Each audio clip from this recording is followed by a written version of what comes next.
Hello and welcome back to another episode of Quark-elec. Today we're going to be looking at our AS10 NMEA 2000 3-in-1 environmental sensor paired with a Raymarine Axiom 7 to display temperature, humidity and barometric air pressure.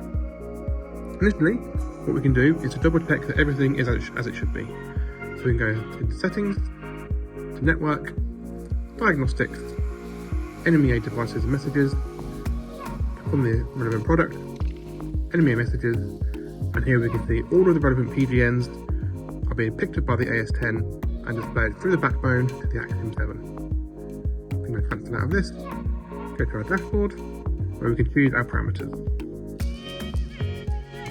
Hold and press, edit, then we can go down to inside environment, inside temperature, you can see is now displayed.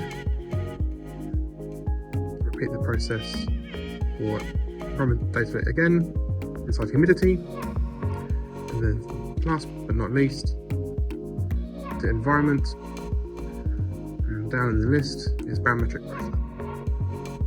And then we have it. Quick and easy, plug and play. Thanks for watching.